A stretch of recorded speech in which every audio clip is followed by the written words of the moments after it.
बिहार में जनसुराज के रणनीतिकार बने प्रशांत किशोर के जनसुराज अभियान से गांधी जयंती पर होगा पार्टी का निर्माण। 2025 में जनसुराज लड़ेगी विधानसभा चुनाव।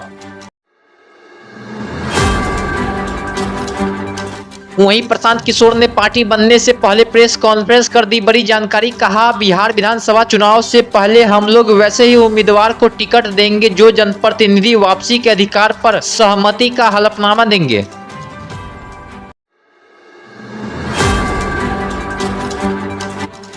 प्रशांत किशोर ने कहा, हलफनामा शपथ पत्र पर दस्तखत के साथ चाहिए ताकि अगर कोई चुनाव जीतकर विधायक बन गया तो उसे जनता की व्यापक नाराजगी के कारण हटाना हो तो उसे इस्तीफा लिया जा सके।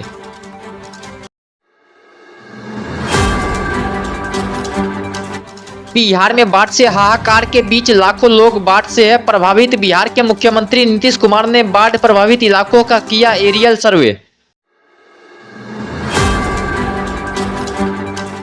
एरियल सर्वे के दौरान मुख्यमंत्री ने अपने साथ मौजूद अधिकारियों को बाढ़ प्रभावित इलाकों में राहत कार्य में तेजी लाने का दिया निर्देश। मुख्यमंत्री के साथ जल संसाधन विभाग के अधिकारी भी थे मौजूद।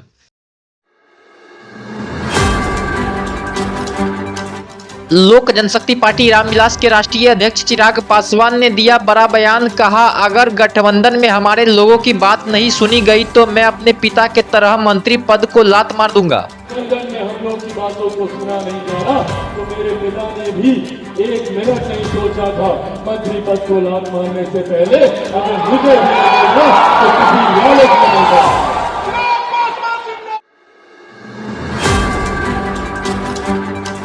बिहार के उत्तरी इलाकों में आई बाढ़ से जनजीवन पूरी तरह से हुआ अस्त व्यस्त। भारतीय जनता पार्टी ने इस बीच पार्टी के मंत्री और सांसदों को मैदान में उतारने का लिया फैसला।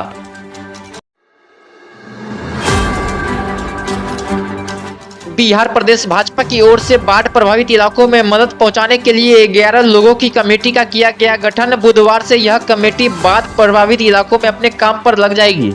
और भारतीय जनता पार्टी के कार्यकर्ताओं ने यह फैसला लिया है कि हम पहला फेज में बाढ़ प्रभावित 1 लाख परिवार को भारतीय जनता पार्टी अपने कार्यकर्ताओं की मदद से राहत पैकेज देने का काम करेगी। हम उनको राहत सामान पहुंचाएंगे और कल से ये काम मेरा शुरू हो जाएगा। और अभी पहला फेज में 1 लाख परिवार को, करीब 5 लाख प्रभावित लोगों को हम जो है बाढ़ में उनके दुख में शामिल होंगे और उनको राहत पैकेज हम यहां से देंगे। जो भी सामान उनको जरूरत है, खाने का पीने का जो भी सामान जरूरत है, ये कल से हम शुरू।